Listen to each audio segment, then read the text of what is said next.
Hey, good afternoon. Scott Luton with you here on Veteran Voices. Thanks for tuning in. On today's show, we're talking with a veteran that's doing some huge things in the world of digital transformation, really across the global business world. And he's got some outstanding stories that I know that you're going to enjoy, so stay tuned. Hey, quick programming note before we get started.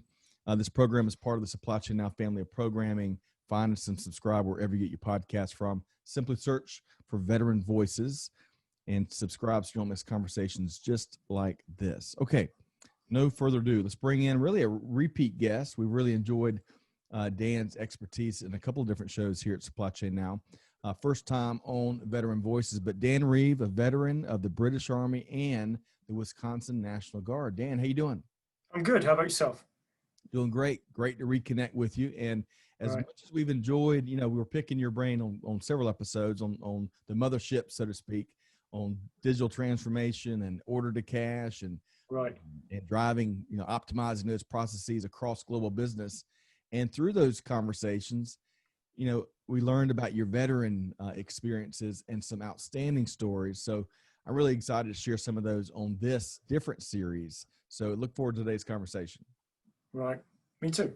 All right. So for starters, let's humanize, let's level set a little bit. Okay. Tell us a little bit where you're from, and I know you've got some great anecdotes for your upbringing. So please do share. Yeah, it's kind of interesting that when I first came to the US, actually the first time I ever came to the US was an exchange between the Royal Engineers and the Air National Guard of Oakfield, Wisconsin.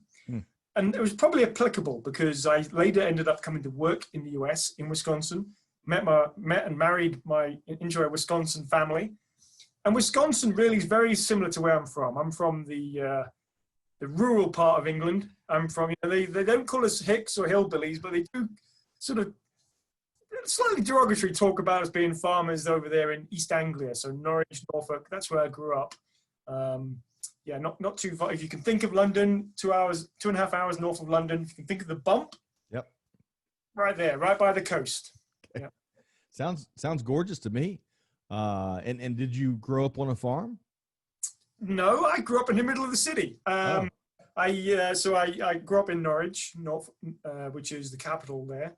I think once upon a time, if you go way back hundreds and hundreds and hundreds of years, it was the second city. But it wasn't always London that was the capital. I think York was the capital at one point, and Norwich was the second. So I grew up in the city, though when I was, first interesting story. When I was 12, I applied to go to a semi-military boarding school. It wasn't a purely military school, but a lot of the families there were deployed in Germany, for example, and they needed to send their children somewhere. So it was very good for academics, very good for sport. I wasn't saying I was an elite athlete, but the people I was playing with sure were. Anyway, I wrote to Margaret Thatcher. My mother kind of put me up to it and said, you need to access power, you need to sell. So we wrote to Margaret Thatcher, and I said, I'm really keen on a career in the military. That was all I ever wanted to do since the age of 4. And I'm not sure if the local schools will give me the opportunity I need. Anyway, her private secretary wrote back saying, we think the local schools will be quite sufficient. Funnily enough, at the end of that week, my scholarship was approved. Wow. And that was a boarding school out in the country. Lots of land. They had a great military cadet program. So very early on, I got out camping and shooting and rock climbing and all the things I came to love. So you've got friends in high places. I've lost a letter. I can't believe it. Unfortunately, obviously, Margaret Thatcher passed over. In the letter, she said, I've spoken to Margaret this morning. We think you'll do just fine. I'm sure it's a coincidence that, that week my scholarship was approved. And I didn't think I had a hope in, really a very strong chance of getting a scholarship. So it was, for anybody thinking about a career in sales, that shows sometimes it is worth being bold. And they say you have to access power. That's right. To lose. So, So did you know at an early age that you wanted to serve in the military? Yeah, I very, very early on. My father was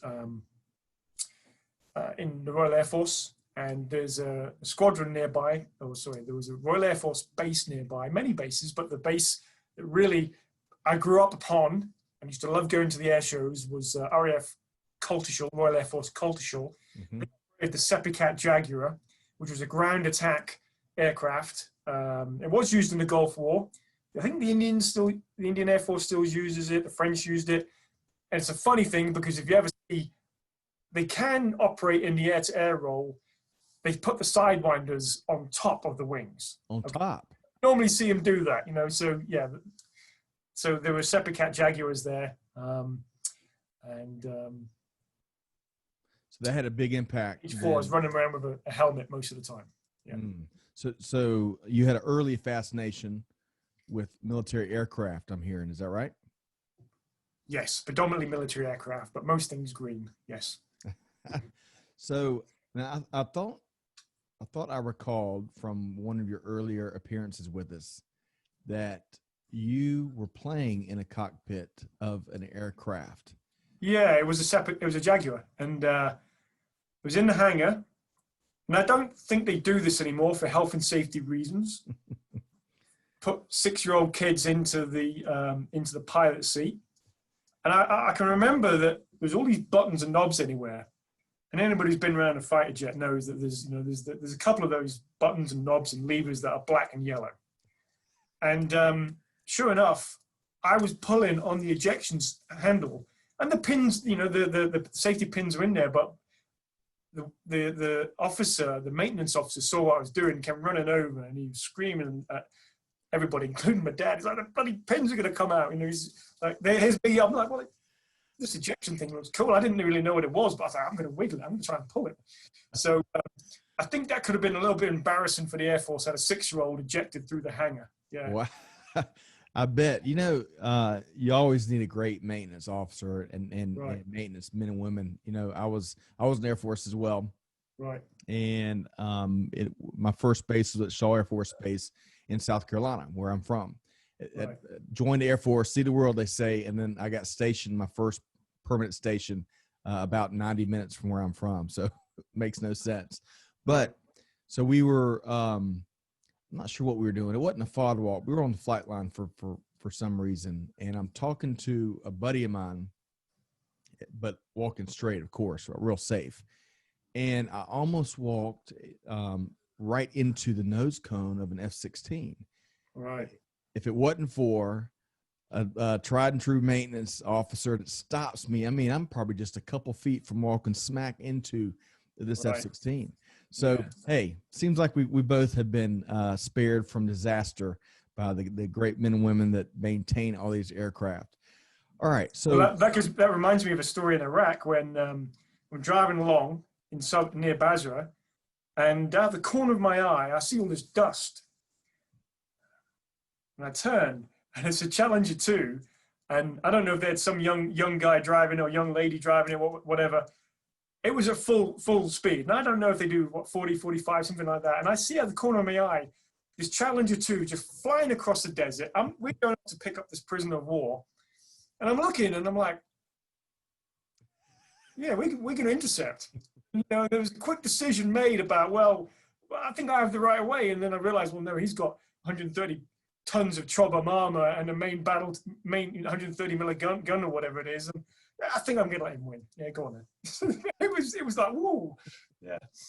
So I want to talk more about your experiences, because I was in Iraq. Is that right? Yeah. And so let's talk about when you joined the military first, and then we'll talk more about your experiences while in. So tell us when did you officially join, and what were those early months like?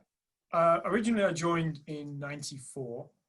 I joined in 94. I actually joined as I went. So I was doing several nights a week and virtually every weekend when I was at university. And I joined as a combat engineer or sapper. Mm-hmm. A word, French, Latin word. And my regiment was part of the 7th Engineer Regiment, was part of the Royal Engineers. And we talked about this before. So the Royal Engineers, their job is to help the army move, survive, move, live, fight. Live, fight. That's right. And our particular task at that time was supporting the Harrier force. So the Harriers, the whole purpose was we grew up at that time. We were trained to expect to fight Soviet armor, and we were being trained to recognize Soviet air equipment, and so we always expected that we were going to get deployed to go and fight against the Eastern Bloc, and that isn't really what happened. I mean, originally, though, we were trained to help the Harriers move, and we would go and build mobile runways for them in forests, or shelter hides to keep the avionics safe. You don't want the avionics to cook in the sun. And then, as combat engineers, if the Royal Air Force needed a bridge or anything else built, or an engine test pad for the helicopters, we'd build that. Mm. The great thing was that most of the time that meant we ate pretty well. My father had said to me, "Why are you going in the army?" He says, "I've seen what happens with you grunts. I've done the NATO exercises in Norway." And he said, you're going to get shot at first. You're going to be sleeping outside in the cold, and you're going to be eating terrible food. Mostly he was right, and I should have listened. However, because we were attached to the Air Force, we were really kind of seconded, and we served the Air Force, Harrier Force. A lot of the time, it wasn't too bad, because we were always very close to an airfield. And what my experience was the Royal Air Force and the US Air Force, conditions weren't too bad. Yeah. Now, the Harrier you referenced a couple of times, that is the vertical takeoff and landing craft. Is that right? The Harrier jet? Yeah, it's the, unfortunately, Shane is retired from service. In the British military, I believe the US Marines still use a derivative, a version of that aircraft. So it had vertical takeoff capability and short takeoff capability. Much of the time when they came in to land we'd spend all Saturday and Sunday and Monday building these runways. When they came in, they would typically land vertically, but take off and use the whole runway and a short takeoff. That makes sense. I want to say that the F-35, the new joint, relatively new, it's a couple years old. I think they've made some VTOL additions, and of course the Osprey, which had a notorious development record. Those have been in service now, amazingly. Gosh, I bet it's been 10 years. And that's that for some of our listeners. The Osprey is a really unique aircraft because it's a prop-driven VTOL and short takeoff and landing. But as I recall, the whole wing rotates so that the props, it's like a normal plane. However, in short, tight, constrained areas, the wing adjusts and it can land just like a helicopter. It's fascinating technology. All right. So we're both aviation nerds here, Dan, and that's okay. Right. Let's talk about some of the people that we've gotten a sense now of what you did in the military. Right. Talk about some of the people that you worked with or you worked for, or some of the folks that might have worked for you. Tell us about some of the people that really made your time really special. I think there's two that immediately come to mind. Let me talk about my best man first. Interesting story. When we first met, we hated one another. We were in the same troop or platoon. So in the Royal Engineers, we talk about troops and squadrons. And then above that, you have a regiment.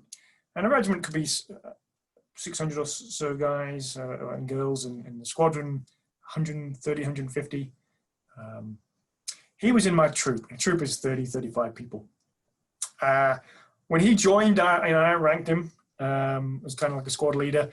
And I think it was a really interesting exercise because Rob, he grew up on a farm.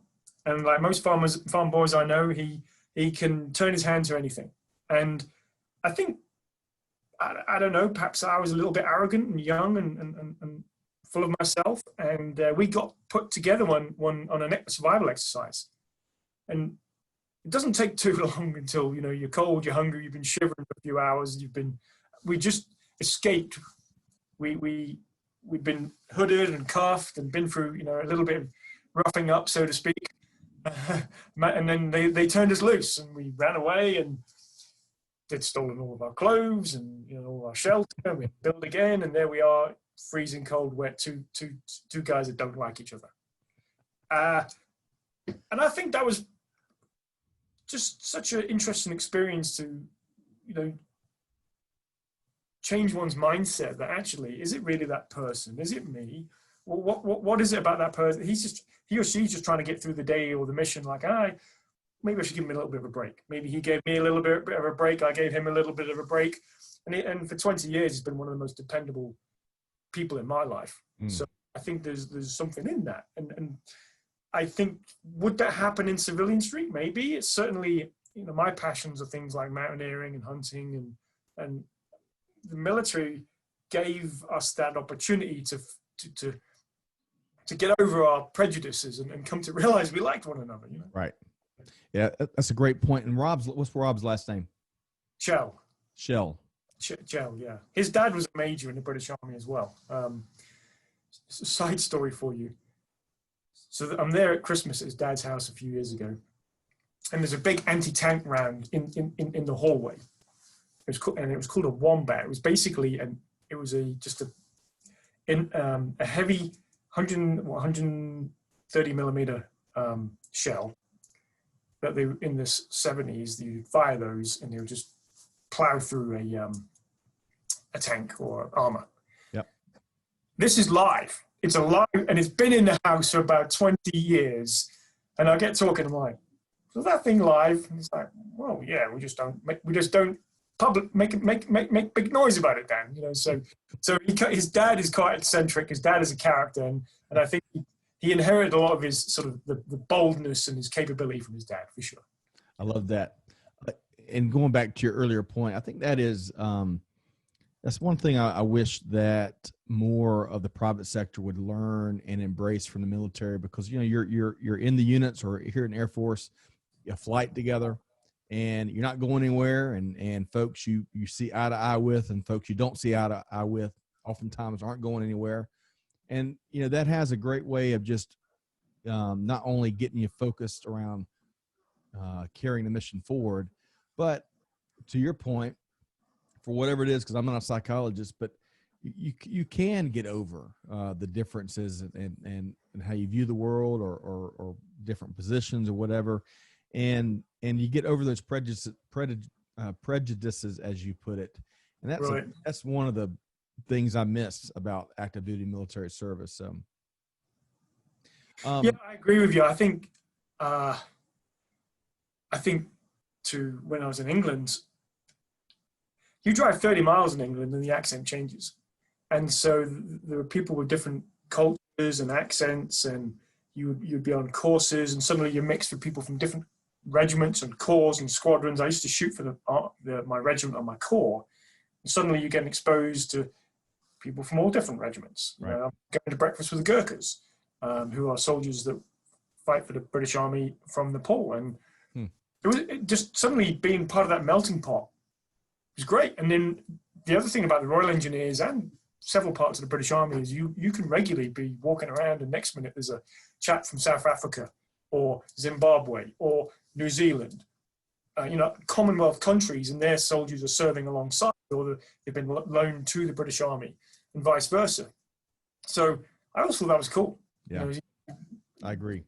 Completely agree. So and by the way, some of my frankest, most cultural learning moments was when I was in the military, right? I learned about Korean culture. I learned about Vietnamese cuisine, about where my comrades came from and their family traditions and all that, for how I grew up, small southern town. Those are some big learnings for me, and really had an impact. So Rob was one of the two folks that really had a big impact on your experience. Who was the other? I think we had a staff sergeant, John Patterson, who kind of took me under his wing, almost like a second father. He when you're younger, sometimes you can have a chip on your shoulder. I think maybe I had a chip on my shoulder, or you can have the wrong attitude. And he kind of molded me, and I had a lot of sort of drive and energy, and I turned up to the squadron wanting to be a rock climbing and mountaineering instructor, and lots of things I wanted to go and do. And he says, well, first you've got to kind of earn your way. go and be a physical training instructor and bring that back. Go and earn your way, bring us value, and then we'll let you go and do the things you want to do. So he kind of set me on the right path and made me sort of have the right attitude. And yeah, so it was having a staff sergeant who wasn't going to take any of the wrong attributes or traits, or for me was good. He's like knocked me into shape a little bit. And I had a massive respect for him because I knew when it came to combat engineering and all the planning and all the different missions we'd do, and he had it. He had the experience and he knew how to do it. And yeah. We all need someone like that in our journeys, military or otherwise. Right. So you mentioned, let's talk about some of your experiences and we'll talk about accomplishments. You mentioned being in Iraq, deployed. Yeah. Tell me about that. When was that? It was March 2003. We were mobilized. I thought I was going skiing in February. So just to set the scene, I was in the reserves for 12 years, the British Army Reserves for 12 years. And I remember having a chat with a friend of mine. She was a paramedic. Herself and my best man, we were supposed to go skiing in the south of France. And I remember having a conversation with those folks, and I said, you didn't think there's any chance we're going to get mobilized? No, we'd have heard about it. Turns out my best man, he knew we were going. A friend of mine who was a major had told him not to tell anybody else. So he didn't even tell his best friend, oh, yeah, we're going. And hey, loose lips sink ships, right? The top two names on the list were mine and his name. They were apparently the first two names put on the list, and he didn't tell me. So we booked a ski holiday, and I'm thinking, yeah, we're going. Didn't go. A month before that, he and I, through the regiment, I did quite a lot of mountaineering and outdoor activities. The British Army is really big about, you can't always be fighting, but you can train for adverse conditions. So you can go and do sporting activities. You can test yourself by mountaineering, hiking, whatever sport pursuit you really care about. When I got loaned to the National Guard, I think some of the stories I tell them, like, wow, really? Your military paid for that? So we were stood on a peak in Nepal in the Annapurna circuit, and we heard this avalanche come down, and I thought it was a fighter jet. It was so loud. So we rushed. We're on top of this peak, and we're like, wow, this is amazing. We're looking across at Annapurna South, and I said to him, you know what? This is going to come at a cost. We're here for 5 weeks. We're getting paid. This doesn't come free. There's going to be something. You know what? 2 months later, there we were in Iraq, and I looked at him and said, I told you that there'd be something to, we'd have to pay the piper. So I volunteered to go to Operation what we called it. When we first went into Iraq, I felt it was important. The Tony Blair had said, well, our country could be at risk of Scud missiles, and they might have the range of the UK. They certainly would have the range of Cyprus, which is part of our country. There's talk about chemical weapons, and I wanted to go. And as my friends were being, we received the letter saying in 9 days you're gone, so that was quite short. But I actually fought to go because the last thing I wanted was to be left behind and not to go with my buddies. Right. Yeah. So, how long were you in Iraq? 6 months. Yeah, 6 months. And what part of the country? Well, we started off in northern Kuwait, so there were a couple of air bases. We were at Ali Al Salem air base, and we were getting fitted up there. And initially, it was a little slow. Initially, the invading forces had gone in a week earlier, and we were itching and dying to get in there. And we were getting Scud attacks and aerial missile attacks and Chinese silkworm attacks most days because Saddam had been there in the first Gulf War. A macabre story for you is I was playing squash most nights, and one night I was playing squash with my sergeant major, and we got talking afterwards, and he said, well, you do know Saddam had this base before. Yeah. Well, didn't you see, and he said to me, didn't you see the pock marks in the squash court? There were some marks on the walls as if somebody had taken a chisel, made a hole. What actually happened is Saddam's goons, so to speak, his military had got lined up the Kuwaiti military, all the warrant officers, and shot them in that squash. So suddenly it was like, hang on a minute, this isn't a game anymore. This is right. These folks are, this is some injustices have taken part around here. Yeah. Wow. So 6 months in, and then was that a standard tour of duty with the British Army? Yeah, it was interesting because typically the British do 6 month tours. The Air Force does it shorter, I think 2 or 3 months. It was very interesting because I think was it the 3rd Infantry Brigade was there, and they had just been extended. They spent a couple of months training, expecting a year-long deployment, and then they got extended another 6 months or so. And that was, it made me feel very grateful that we weren't being deployed for that long. I was like, wow. Right. I wasn't married at the time, and I didn't have children, so kudos to those folks that did and were out there with husbands, wives, children. That was a real sacrifice that they put in. That often I find gets overlooked, even by fellow veterans. As I've sat down through a variety of these conversations, you think about it, and especially when you have wives talk about their husbands deployed and vice versa, and right. And they talk about what the family did while that person, in some case, while that person was deployed, and it's just any country, around the world, certainly the U.S. and right. The U.K. that deploy quite a bit. It's amazing the sacrifices that are made in service. So let's. Yeah. I remember seeing one of my toughest soldiers. I was talking to me, big, bad, tough lad, great guy. And I remember we were in Iraq and we'd gone back to Kuwait for an evening or two, and he calls home. And I remember seeing him crying, just devastated, because his children wouldn't talk to him on the phone because they were so mad that daddy had gone off and left them. Oh, man. I think when we got home, there was some bitterness too, because some of them were like, well, we didn't expect you in the National Guard, or it was known as the Territorial Army, the British Reserves, to actually go away and just leave us like this. There was, you started to see the emotional investment people make. It has its toll. And that I didn't have children at the time, but I remember feeling so bad for my friend because, wow, I was thinking, wow, look at that guy. He's the toughest guy I know, and he's broken down. I felt terrible for him. Yeah. Wow, and to carry that day in and day out, I can only imagine.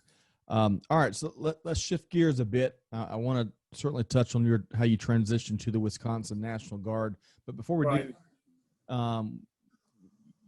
the accomplishment. When you look back at your time in the British Army, what's that one or two key accomplishments you look back and you're most proud of?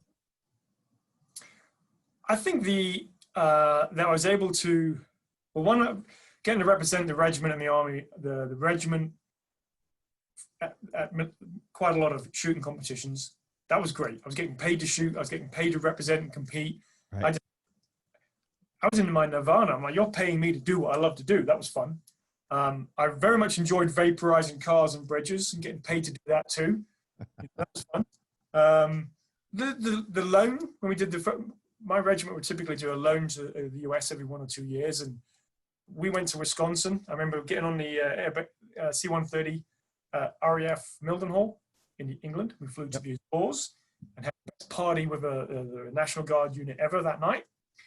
We were late getting on the planes. We were also staggering drunk. I blame that on the US Army unit. It was their fault. They were forcing tequila down us all night. So that was a great experience for me, is coming to a different country. The hospitality that they put on in Wisconsin was incredible. So friendly, invited us in to meet their families and their homes. And I fell in love with America right there. I'd never been to America before. I fell in love with America. But also I think highlights for me, I look back on Iraq and I did enjoy it. There were some tough times, but I remember when we first crossed the border and there was a little boy and he's waving a flag, a Union Jack flag, and I was a little choked. You were like, well, yeah, yeah, that's why we're here. You know, at that time there were people, well, great, you're here. Right. You know, that changed. But and then all the mountaineering, they really gave me the opportunity to climb in all over Europe, and 2 trips to the Himalayas paid for by the military. You know, that was wow. And then one of those trips, I was sitting there drinking tea with the Indian Army on the edge of the Himalayas, just sitting there talking about life. And so getting to meet different countries, different people, the hospitality that was shown to me. I got sick in Iraq, and it was I went into the hospital tent, and there were 3 of the most attractive young ladies I've ever seen, taking care of me, mopping my brow, gave me a shot and an IV, and I woke up and there were like 3 of the biggest, burliest male nurse dudes I'd ever met. I'm like, well, where'd the ladies go? You know, they're like, oh, you just focus on getting better. So I think the hospitality, getting to travel, getting to meet other nations, other militaries, I thought that was just great. Agree. Tons of camaraderie. Right. We had Singapore when I was when I was at McConnell Air Force Base in Kansas, but also Shepherd Air Force Base in Wichita Falls, Texas. Right. We had Singaporean partners that were operating refuelers in both locations, I believe. I could be getting mixed up a bit, but the relationships, I mean, you're eager to bond with folks that wore the uniform, you know, from other countries, and it just neat exchanges there, to your point. Right. So let's talk, before we talk transition, kind of to the private sector, I want to talk about Wisconsin. You've talked about it already and how much you enjoyed it. Is there one thing that when you moved there, because you were living there, right, when you joined the National Guard? No, what happened is I transferred from my civilian job. I'd done well, and I'd always wanted to go to Australia. But then I called the general and said, sir, forgive me, but is there any chance I'm going to transfer with my civilian job to Madison in the US? Is there any way I can be loaned or trained with the National Guard? And he was like, well, who are you? And yes, good and well done, and good luck. Off you go. Oh, okay. So I managed to pull that off. That was fun. So yeah, it was almost at the same time I transferred, straight away, I actually had something that I kind of, almost immediately, I had something that I was used to because I was able to go to drill. And that was kind of nice, because here I am suddenly a fish out of water in a completely different country, speaking, you know, with a different accent. But I've still got a little bit of the military that, even though I walked around in a British Army uniform and everyone's like, well, do I salute him? No, I'm not sure who he is. The reality was, there was something that I had, there was a rock that I could rely upon, you know, and I had good friends through it. And I think the other thing is, another learning lesson for me was in the British Army, you know, been around for many, many hundreds of years, perhaps a little bit of arrogance where we had this preconceived notion that the Americans would just pull a trigger and shoot first and ask questions later. And yes, I think Americans typically are better armed, have more firepower, but I was very, very impressed with the professionalism, the planning, always doing an after-action review after drill. I was really impressed, and it made me change my perception to suddenly say, well, just because you've always heard that these guys are cowboys or whatever, actually they might be better at some of the things they do than the British Army. The British Army's its strengths, the US military got its strengths too.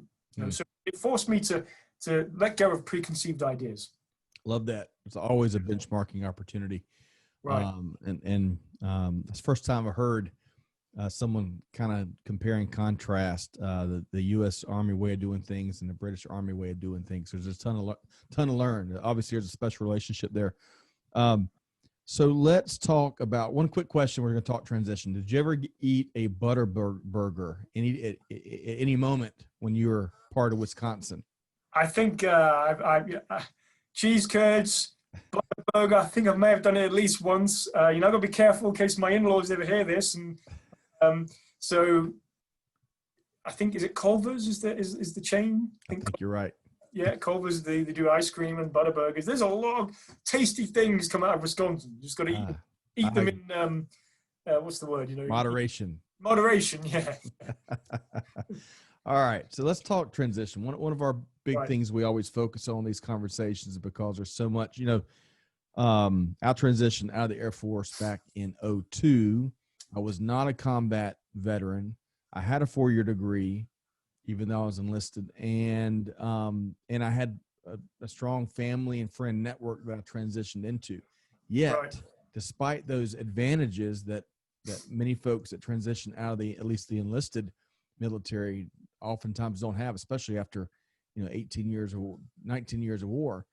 Right. I still struggled to find that footing. I didn't know how the whole recruiting and interviewing Right. thing went. I didn't have a professional network, right? Never thought about building out a professional network. And so I struggled. I finally found a job 5 or 6 months later. Right. So what we've heard so much about that I can definitely relate to is a lot of transition challenges. Even today, when corporate America and the corporate world in general has they've put in some action behind veteran support. There's big hiring initiatives, both for veterans and veteran spouses. That's good news. There's new programs and improved programs to help prepare vets before our men and women in uniform before they exit and prepare them for transition. That's gotten stronger from what I've heard. Yeah. But yet a lot of the experiences and stories we continue to hear are those of challenge and those where they're still trying to find their way, find a good job where they're not underemployed, and where there's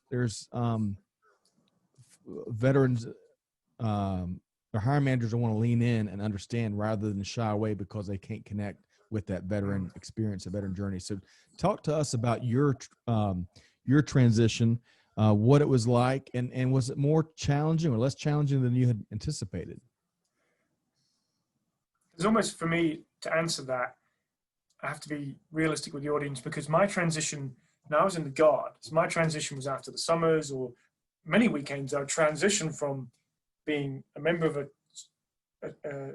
Royal Engineer, Combat Engineer Squadron, so then Monday morning going back to a sales job. So I was often having to do that transition.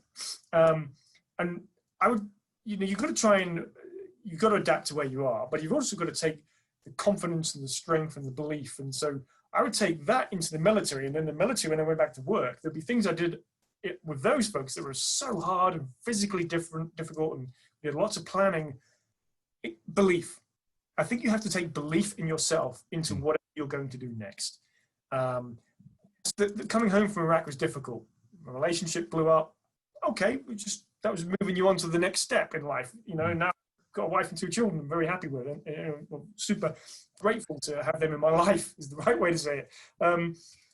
I think the problem with the military sometimes when you get deployed, especially, is and I've been on the receiving end. My ex, she was deployed.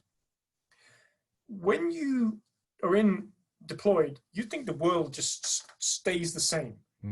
And traditions and things just stay the same. But the planet is still turning. The world is still moving. And you have to sort of learn to be flexible and adapt. And I think many people do learn that in the military, to be flexible and to adapt and just go with it. More recently, in my role now as a sales director, I think ultimately there's about 30 or 35 reports that report up through management, and my job is to support them and try and help them be successful.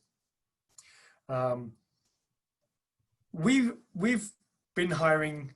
When I looked across, I was really pleased. We did a podcast recently. I think there was 7 or 8 of us in the company in the US that are veterans, all across the board, different walks of life. I tend to see veterans that they often be humble. They'll be humble. They'll rip up trees and work hard. And so, what can I say? I mean, I think my advice to veterans would be: reach out to your network, understand the challenges people have gone through already. Talk to folks in industry and try and understand what's your job like, what does it mean, what do you do, what are the skills you do, what are books you read. I don't think it makes sense to do your 20 years, for example, and never have any awareness of what the civilian world is about. The them and us. And I've seen that, and I think that doesn't always help. Whereas there are people I know who've had military careers, full 20, 25-year careers, and they understand the civilian world too. They don't box themselves in. They're open to learning about, well, a great analogy. A friend of mine, he came to Esker. He worked for me as a software sales rep. He'd been an attack helicopter pilot, flying the Lynx, 7 tours of duty, worked with me for three or 4 years. Then he went back, was flying for the CIA and the British Army, wink, wink, nudge, nudge, in Afghanistan, in Poland, in all over the place. And now he's a helicopter pilot for the Northern Ireland Police Service. Wow. And he's got some stories to tell. Well, he turned up at my wedding wearing his, his number ones, his outfit, and medals from here to here, and everybody loved him. So but what Dave has is flexibility. You could have put that. He could have been a school teacher. He was an attack helicopter pilot. He was humble. He worked hard. He had confidence in himself. But he never came across as, oh, I'm a military guy and the blinkers and that's all I do. I mean, if you're a military person, he was interested in what you had to do and what your role was and what you brought to the table. But he was also very open to, well, what is it you do in supply chain? What is it you do in finance? What's that involved? He could have sat at the table with anybody, any walk of life. And I think a lot of it is because he's curious and he's humble. Yeah. Love such a simple but powerful lesson. I would add, when it comes to that professional network, to any veterans that may be listening, of course, LinkedIn. I think LinkedIn is free for a year for the LinkedIn Plus subscription for veterans, I believe. But regardless, look for veteran networking groups, and if you've identified what you're looking to do, try to identify veterans in the space and connect with them. And when you connect, send them a note that you're trying to build out your professional community and you're starting with veterans. Some veterans are very, very willing to engage that way. They may not be able to sit down and grab a phone call with you or something, but build out that network and make those connections. The other thing I just hired a guy who did that with me. And ironically, he's like, oh, can I pick your brains? I'm leaving Devon just joined us. He said, I'm leaving the military soon and would be interested in talking to people, and I see you've got 20 years in sales. And at first I was like, well, what advice can I give him? and just because he connected, had a chat, got to know him. Well, where are you in your journey? Well, soon I'm going to be looking for a job. Oh, maybe we should find one for you, Yeah. I love that. And Sales Platoon, you mentioned something pre-show about Sales Platoon. Tell us about what that is. Yeah, so there's an organization in Chicago. Raleigh runs that organization. He's had a 15-20 year career in sales as well. He was in the Marines, and he's put together a really good transition plan for anybody who's interested in going into sales, to train them on many of the tools, many of the philosophies, many of the key skills. He's really put a cadre together, a training plan. I think it's over 8 or 10 weeks. And then he effectively offers them to companies, and we pay a little bit of money for that skill set. There is an advantage to the employer that there are often veteran benefits that can offset the cost. So he's really doing a training and recruiting exercise. But a good organization, we're actually going to, aside from just picking up at least our first veteran who's come through that program, we'll tap into those folks because they're going to provide some sales training to my organization. So I'd say anybody who is looking to hire sales people with and open to a military background, what we expect there and what we believe we have with Devon is drive, responsibility, the ability to take on instructions, self-reliance, the other attributes, of course. And then Devon, we're impressed with what he brought to the table and what he learned at Sales Platoon. So love that. And so if you're listening to veterans and maybe you're new to sales or business development or whatever the word of the day is, check it out. Because not only can it be lucrative if you get really good at it, it can also, if you master sales, whether it's technology or anything else, it's an excellent, he'll help you up the ladder, right? Leaders that can sell and drive and create revenue, lots of upward mobility. So check that out, Sales Platoon. Also check out that resource. We'll try to add that as a show note. The other thing I want to add as a show note, because that Esker podcast featuring the veteran teams, we'll include that as a direct link. That was a great episode. Now, we've mentioned Esker a couple times. Let's connect the dots for folks. Dan, what does Esker do, and what do you do? Well, we should describe it as a software company. And what I like to say is our technology is used by companies all around the world. And what they're trying to do, especially in these COVID times, is be as efficient as they can. And that means freeing up their customer service staff or their staff in accounts receivable or collections to be rock stars. So rather than have to do lots of manual data entry or lots of manual mundane work, provide their staff with the ability to do really more interesting work and automate some of those processes. What does that mean? Ultimately, better experience for customers, better control on where money is being spent within the organization, and the ability to collect money. And right now, if you think about many of the, even just today I heard this, there's companies in California that have to shut their doors. So cash flow is becoming tougher because those companies that are shutting their doors may pay later. So enterprises need technology to try and help collect their money faster, to have more visibility. Well, we're at risk. So that's that. I like to say what why finance and digital leaders would turn to Esker is they're trying to free up their people through technology. Now, during COVID, the real winner, if there is a winner, so to speak, I don't mean to come across as in the wrong manner. I realize a lot of people have been affected very negatively. If there's a real winner, it's probably technology, and you've seen that in the supply chain as well. Agreed.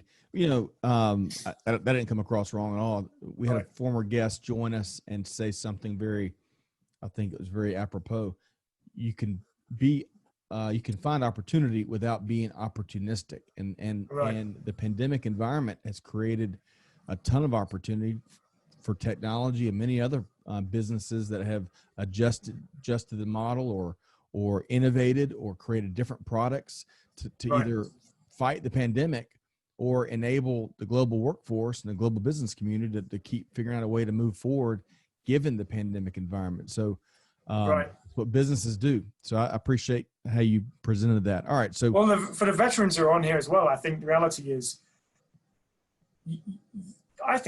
they can take strength from their training and the tough experiences they've probably been through. And it's a bit like now, okay, in business, this is the second or third time I've been through a recession. And you realize, okay, the way we sell will be different, but companies often spend money to save money, just as they will invest technology when they're trying to grow. So it's almost a bit like, well, you've been around the track, you'll get through this most probably, and don't forget that you've been through tough times before. That's my advice. Love that. You can draw a lot from those military experiences and apply them to business to get through the good times and the bad times. Well put, Dan. All right, let's make sure folks know how to connect with Dan Reeve and Esker. LinkedIn is probably the easiest mechanism. So, or email daniel.reeve@Esker, that's Echo Sierra Kilo Echo Romeo.com.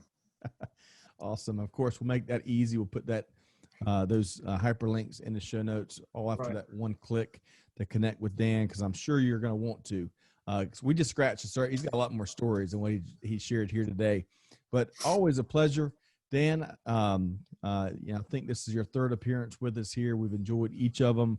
I appreciate your approach with these, and very selfishly, I enjoyed your military-focused conversation here today. I think there's a lot of good stuff that our men and women in uniform can learn from and help them move forward as they transition and get into the workforce. So I really appreciate your time here today.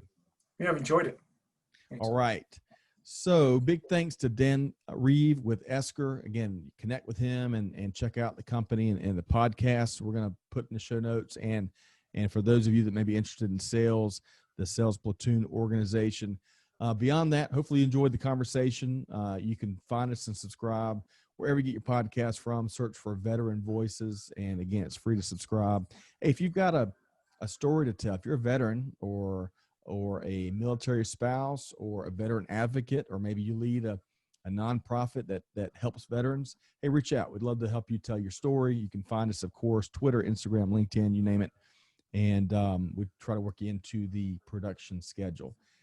Finally, hey, challenge you like we challenge our entire team here at Veteran Voices and Supply Chain Now. Do good, give forward, be the change that's needed. And on that note, we'll see you next time here on Veteran Voices. Thanks, everybody.